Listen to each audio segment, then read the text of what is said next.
Assalamualaikum warahmatullahi wabarakatuh. Guys, kalian kenal nggak sama yang namanya Mbah Amin Rais? Yang mana Amin Rais? Yang itu loh, sing wonge wis rodok tuwa iku loh. Iki orang memang agak aneh. Kok aneh kenapa? Lah KPK suruh turun mesin. Turun mesin apanya KPK? Ya, jadi KPK dinilai Mbah Amin Rais tuh nggak becus nanganin kasus.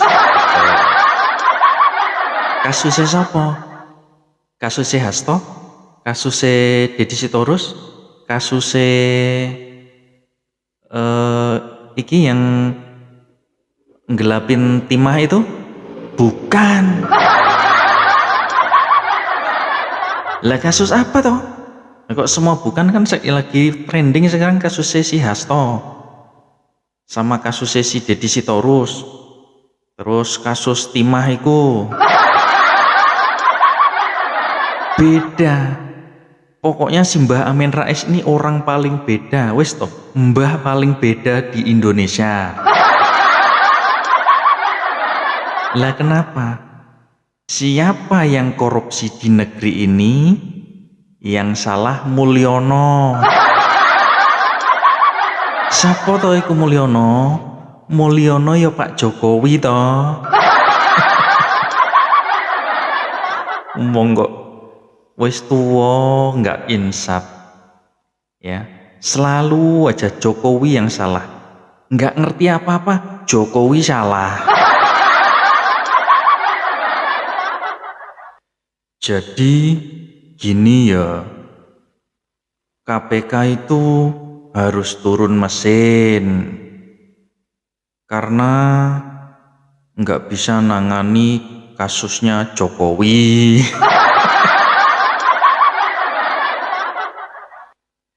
Loh, dia presiden loh, mantan presiden.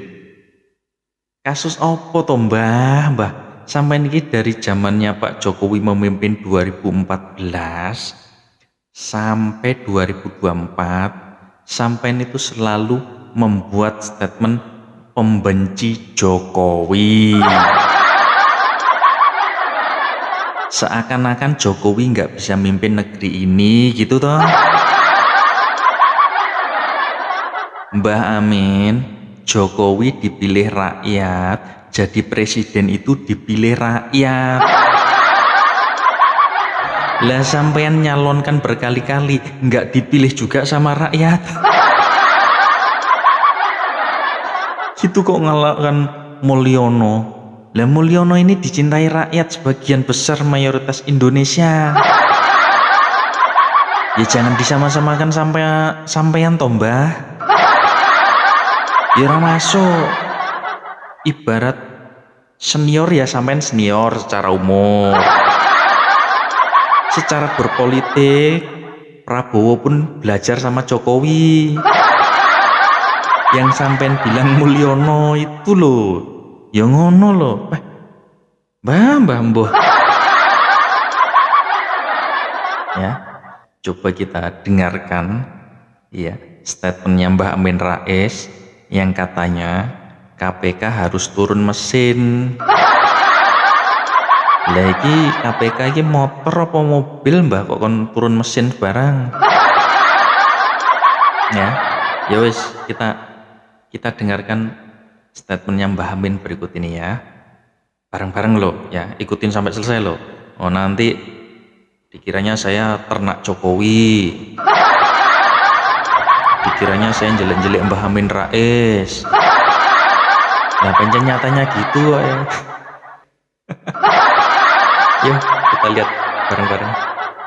Melihat performance KPK sejauh ini, seharusnya KPK segera turun mesin, total overhaul, terutama 5 orang komisarisnya dan 5 orang dewan pengawasnya diganti dengan tokoh-tokoh yang meyakinkan, yang jujur dan mumpuni. Nah, para komisaris dan anggota Dewan Pengawasnya semuanya harus diganti dengan tokoh-tokoh yang berintegritas, berkapasitas, bermoralitas, para komisaris KPK. Lagi di masa Firly Bahuri, ruwet, tidak jelas, memberantas korupsi politik dan korupsi struktural di negara kita makin lama makin sulit. Sudah puluhan tahun yang lalu dikatakan korupsi sudah membudaya, melembaga, dan juga sudah menjadi semacam way of life bagi banyak pejabat tinggi Indonesia. Nah, bagi para bandit politik dan bandit ekonomi Indonesia, kekuasaan dimaknai sebagai alat untuk melakukan korupsi tak terbatas, corruption unlimited. Jadi aji mumpungisme mereka itu menuntun mereka pada keyakinan bahwa mumpung lagi berkuasa, semampang lagi berkuasa, raihlah cita-cita buruk dan busuk untuk bebas lepas dari pantauan aparat penegak hukum di Indonesia.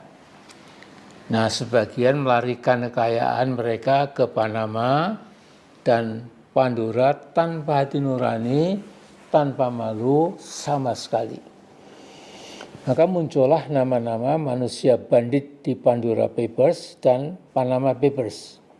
Reaksi para bandit itu enteng, tanpa rasa salah dan malu. Ya kira-kira itu kan dulu, sekarang sudah tidak lagi. Kira-kira seperti itu. Nah, di India dan Pakistan yang korupsinya juga meluas di seantero negeri, nama-nama yang sempat muncul di Pandora dan Panama Papers langsung terpental dari kekuasaan. Jadi Badan Pemberantas Korupsi di dua negara itu, semacam KPK kita di Indonesia, bertindak cepat dan sigap memanggil dan mengadili nama-nama yang sempat muncul di Pandora dan Panama Papers.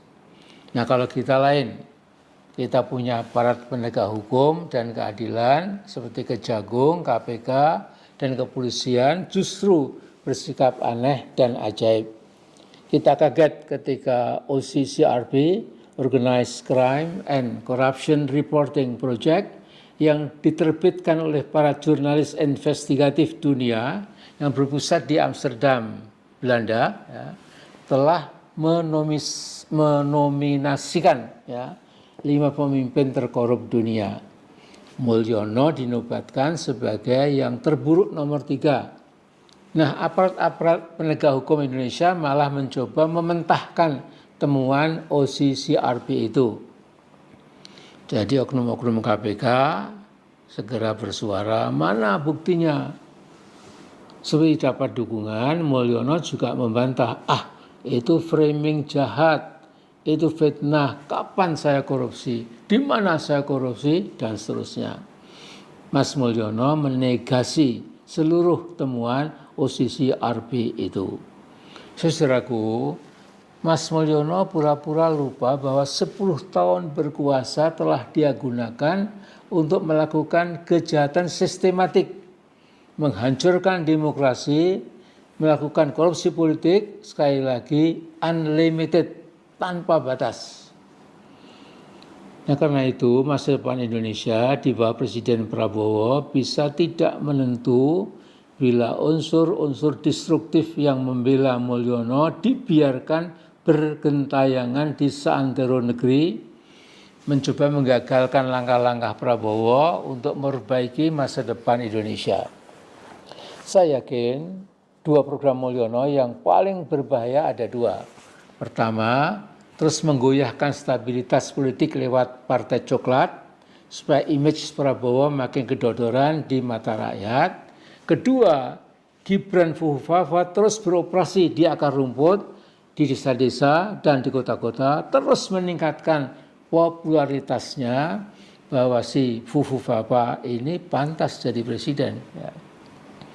Nah, karena itu Presiden Prabowo harus memberi suntikan keberanian dengan dosis tinggi pada Kejaksaan Agung dan KPK supaya segera menyeret Gibran, Kaisang, dan Bobi Nasution untuk mempertanggungjawabkan gratifikasi puluhan miliar yang mereka terima beberapa tahun lalu dari para mafioso, Taipan, dan Cukong.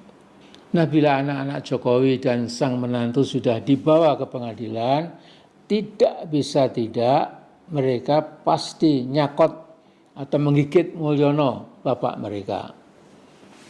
Demikian juga menteri-menteri yang merupakan geng Solo sebaiknya segera dibuang, segera diganti dengan tokoh-tokoh lain yang kesetiaannya awal dan akhir mereka pada bangsa dan negara Indonesia, bukan pada Mulyono dan keluarganya. Insya Allah harapan besar buat perbaikan Indonesia tetap terbuka lebar setelah Mulyono, keluarganya, dan oknum-oknum bayaran serta buzzer rupiah terus diawasi dan terlikung perlahan tetapi pasti. Program mereka sangat jelas. Gagalkan Prabowo dan lambungkan Gibran Boufafa setinggi mungkin.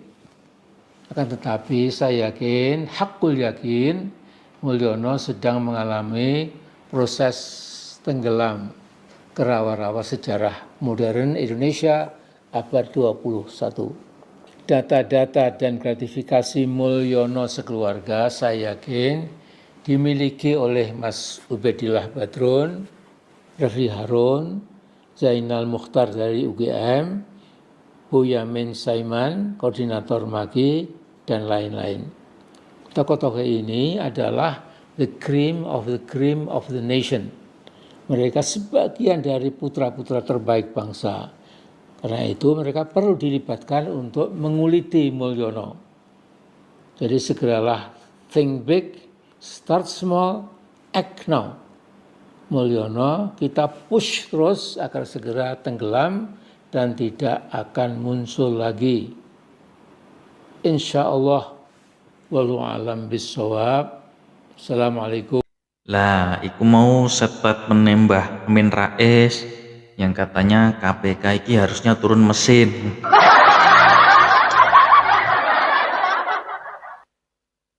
Ya maksudnya itu dirombak gitu loh ya.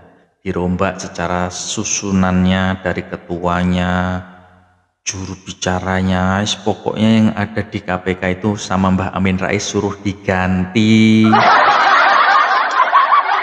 Siapa yang dimaksud diganti?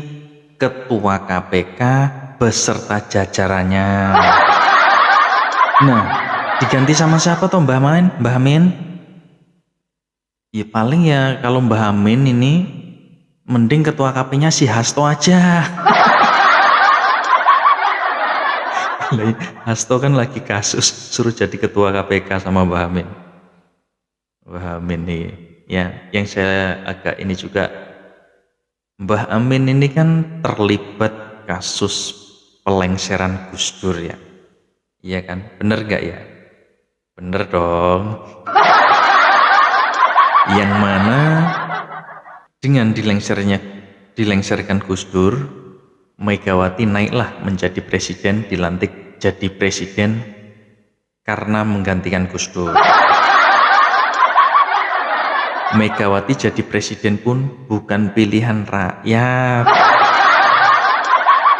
Sudah terbukti dan teruji waktu mencalonkan lagi di tahun 2004 dan 2009, Megawati nggak ada yang milih atau suaranya lebih rendah dari calon-calon yang lain. Ini Mbah Amin sama Megawati kayaknya memang satu tujuan gitu ya. Pengen berkuasa tapi nggak punya masa. Ya wis gitulah. Kita nantikan lagi ceritanya Mbah Amin yang sangat seru ini. Terima kasih yang sudah hadir dan menonton channel Buh iki opo bahasanya ya. Kita ikutin terus berita-berita politik yang semakin seru di Indonesia ini.